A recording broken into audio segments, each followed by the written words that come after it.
Thankful to be here this morning.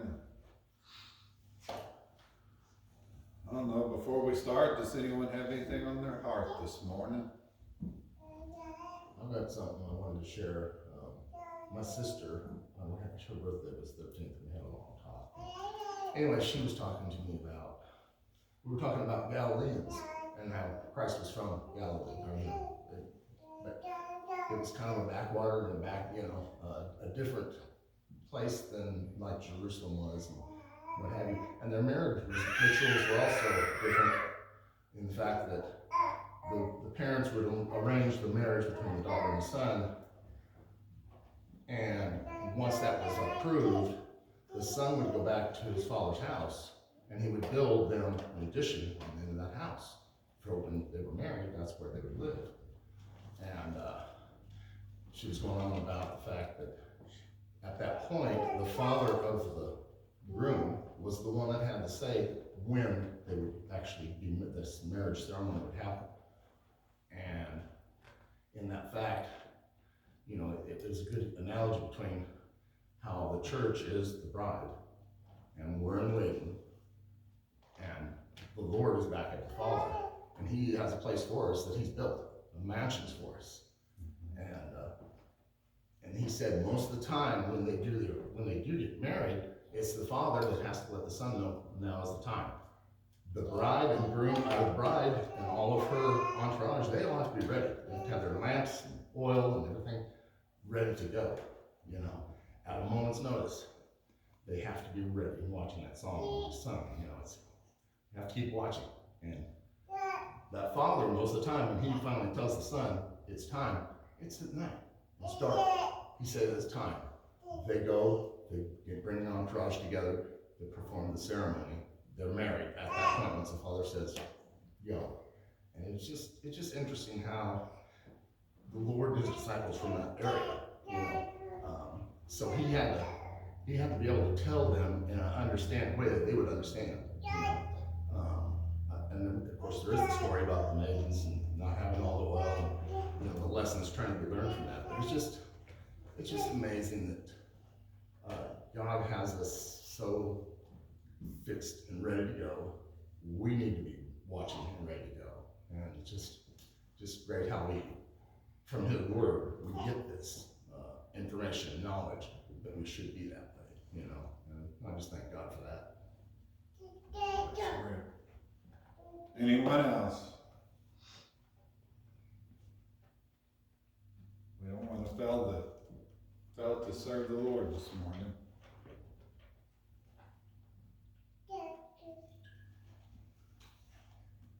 Thankful to be here.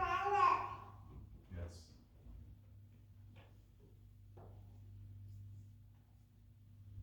Me too. I hated to miss last Sunday, but I just felt so horrible. Glad you're feeling better. I was more afraid to give whatever I had to someone. I think it was just allergies, but you never know sometimes. Anyone else?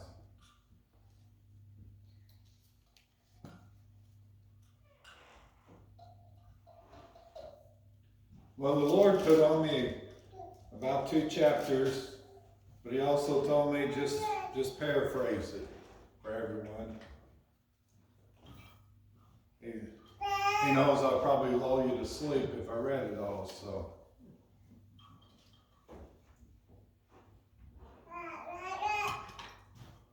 I want to talk to you about Jericho. And it says that Joshua and all the people went to Jericho, and they encamped out and about. But before this, there was 2 men that went into the city, and Rahab the harlot let them in their house to help protect them. And the Lord told Joshua, He told him, well, first off, we'll back up a little bit. It says, there was a captain of the host of the Lord that came and showed himself to Joshua. And he told him to take his shoes off because he was on holy ground. And he goes on to tell him, he says, now the city of Jericho, for 6 days you just walk around at one time. And he said on the seventh day, I believe the priests, they were carrying horns to blow his trumpets, and the men that had swords and spears and whatever went before him, and the rest came after him. And he said on the seventh day you encompass that camp, you encompass Jericho 7 times. And on the 7th time, blow the trumpet. So they were to blow the horns on the 7th time. And then all the people were to shout. But he also told them, no one's to say anything. No one's to say anything from the beginning of this until they shout on the 7th day. Now I can tell you that'd be hard for our small group of people here to make it through one day, let alone a humongous multitude of people, all having to be quiet. Because if you've ever been a school teacher, you know, well, of course, we've all probably been in school. You know, when the teacher says be quiet, there's always somebody that whispers or says something. It's really hard to do. But this is what God asks. And you know, whenever God asks us to do something, we're supposed to listen to Him. We're supposed to follow after Him and do His will. He also told him, he says, now of the silver, gold, brass, and iron, you could take that and bring it back. I believe he said it was consecrated unto the Lord. But he said everything else you're not supposed to touch. Nothing.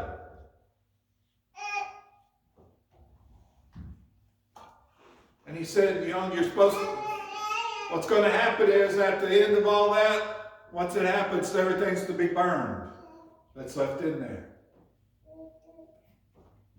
So you know they went out, and on the first day, they circled Jericho, and they went back to camp. They did that 6 days in a row. So on the 7th day, Jericho got them up at the crack of dawn. And they were all out there. They went around 6 times. And on the 7th time, when the horns went, he told them all to shout. So they shouted to the Lord. And guess what happened? The Lord told them that if you did this, the walls will come tumbling down. And guess what happened? The walls came tumbling down. Whenever we do stuff for the Lord and we listen to the Lord and we follow after Him, things will happen the way that the Lord wanted. The walls came tumbling down. And it says they went in and sent the 2 men to get Rahab the harlot and everyone that was in her house and bring them outside. And then once they were outside, they went in and they killed everyone and everything. And they took the silver, the gold, the brass, and the iron and brought it for the Lord. And everything else they lit on fire. They completely burned this. They completely burned Jericho. And then, you know, after that, they went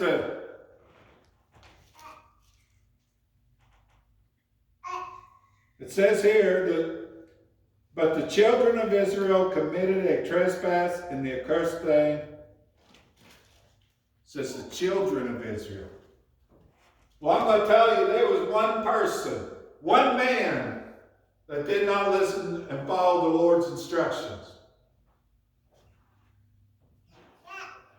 And we're going to jump down. It says,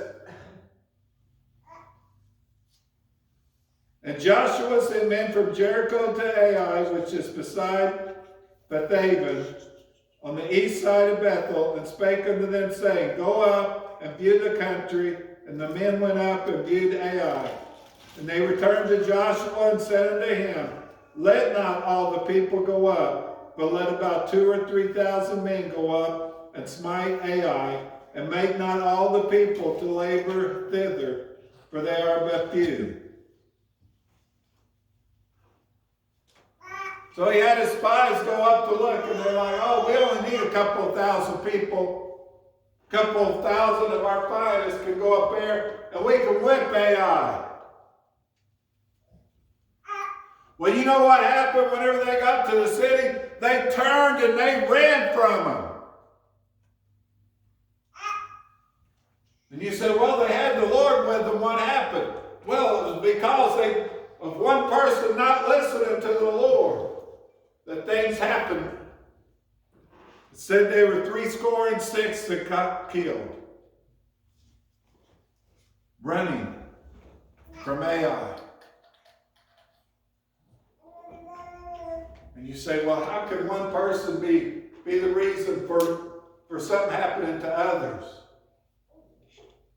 Well, think about it. All of our actions have consequences. Everything we do has a consequence.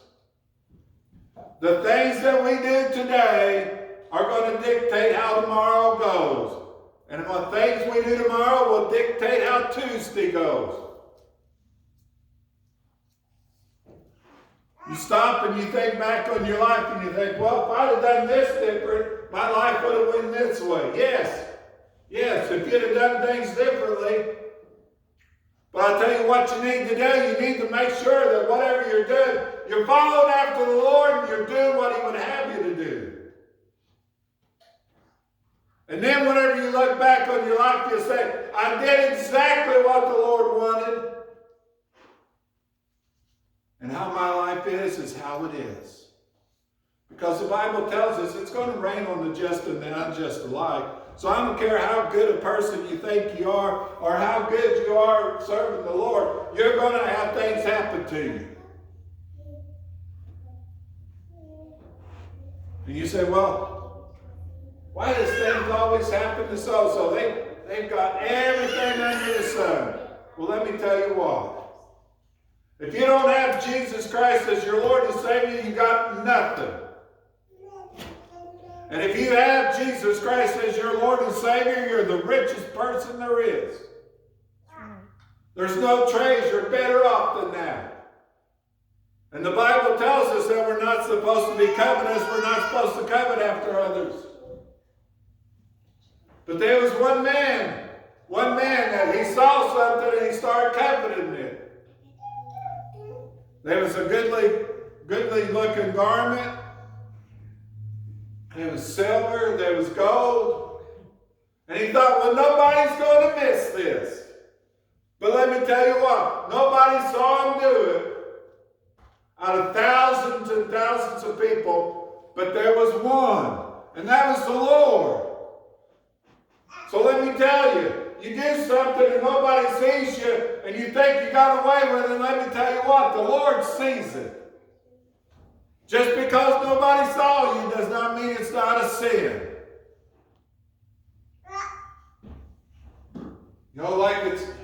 If a tree falls in the forest, does it make a sound if there's nobody around? Yes, it does. What you do, no matter whether people see you or not, whether anybody sees you do it or not, if it's wrong, it's a sin.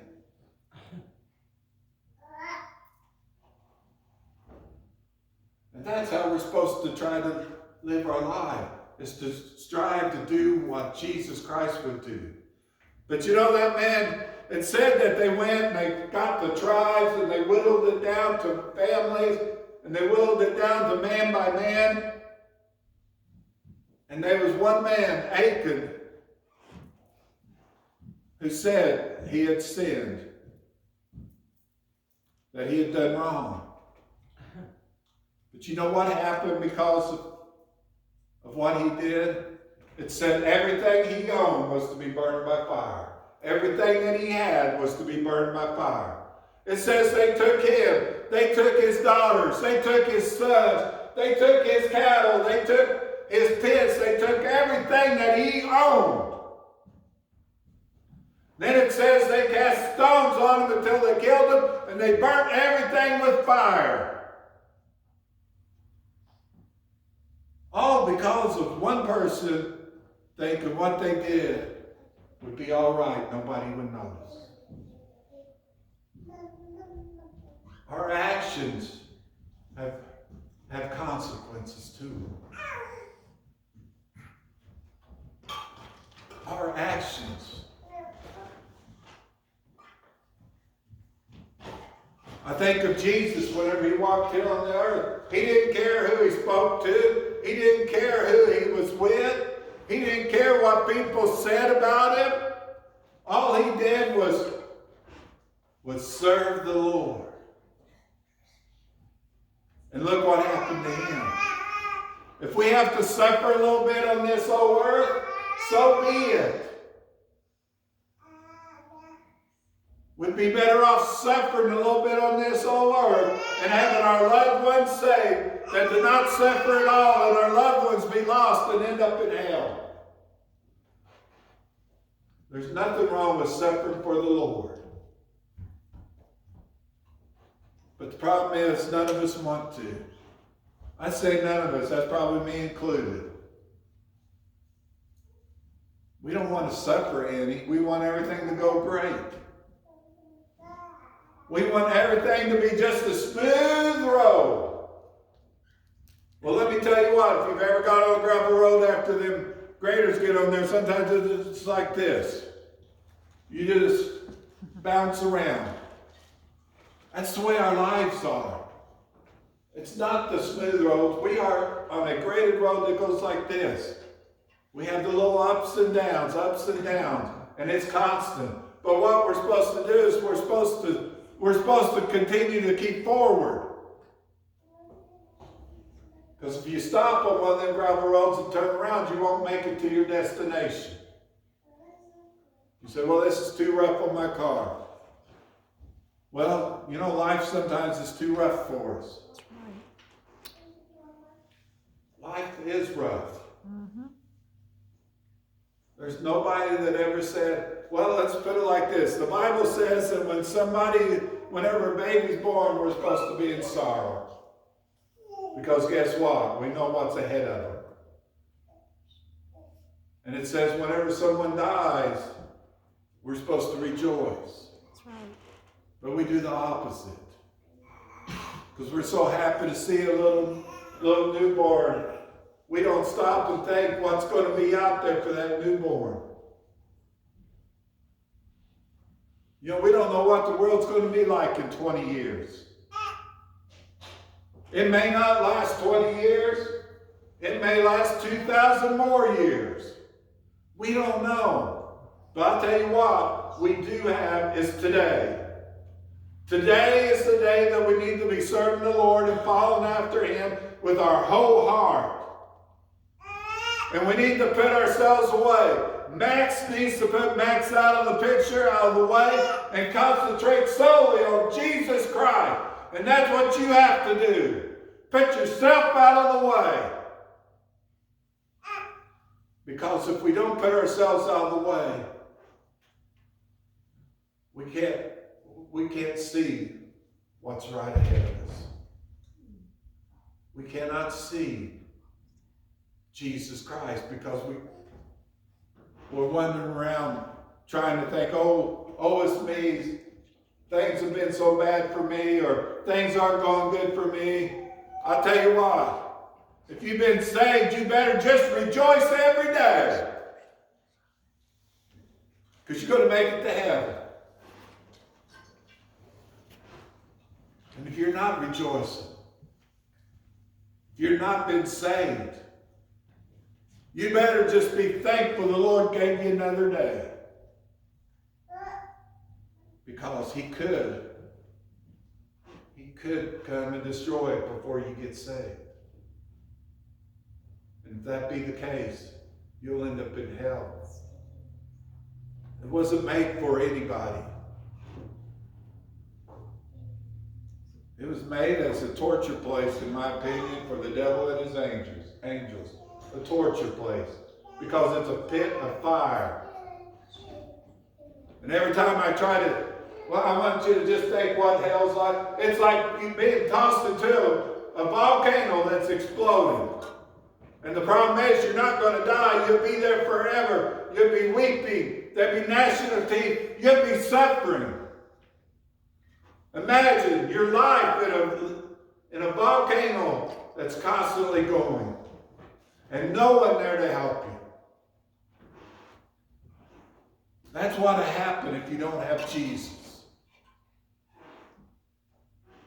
And I can guarantee you it'll be worse than any old volcano. But I'll tell you what, there's a place that's better than any place on this whole earth.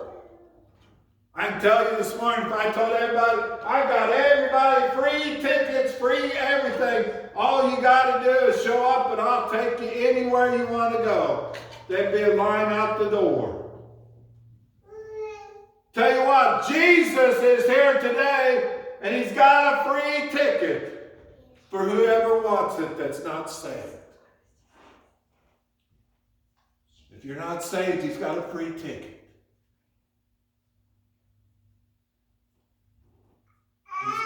He's got the best place in the world to be.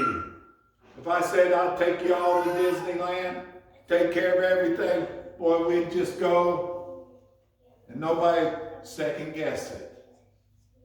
But the problem is Jesus comes along and He's wanting to give you a home in heaven and you second guess it. Don't second guess Him. If Jesus wants to save your soul, He wants to save your soul. If Jesus wants to help you in your life, He wants to help you in your life. All we have to do is turn it over to Him and follow after Him. And not worry about the things of this old world. Because I can tell you, everything in this old world, like what happened to Achan and his family, everything in this world is going to be destroyed by fire. You say, well, nobody saw him take it, so what's the big harm? There's a big harm. Yeah, you can be a good person, but if you're not saved, well, I'll tell you what, you won't make it to heaven either.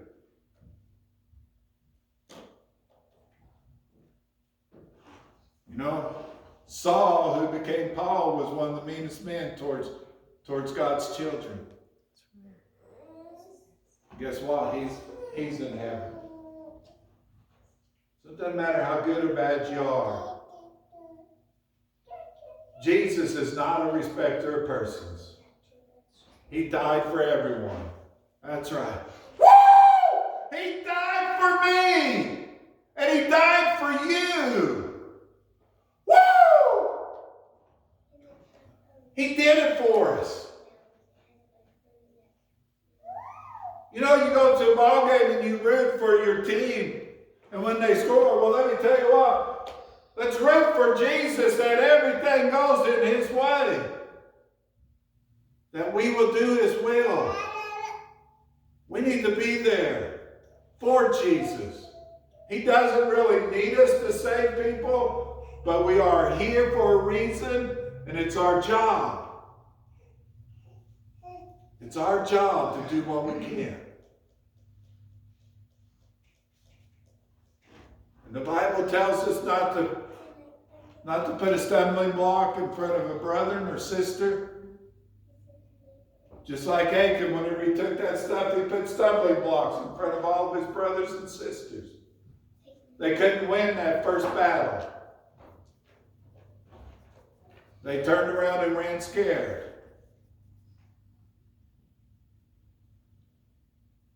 Well, we need to not be running scared. We need to make sure. You know, as Rick was saying a while ago,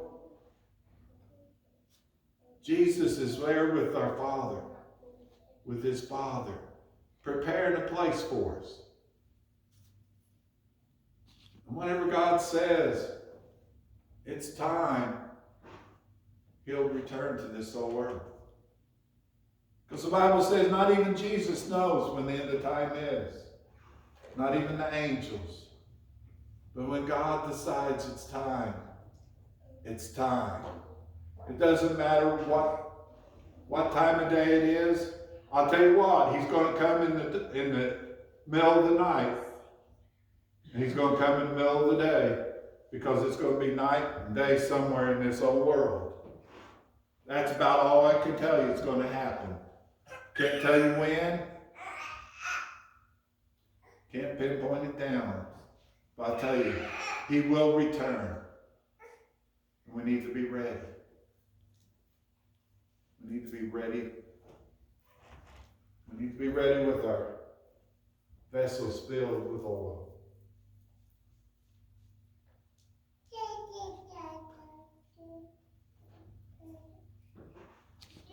That's all he has for me this morning.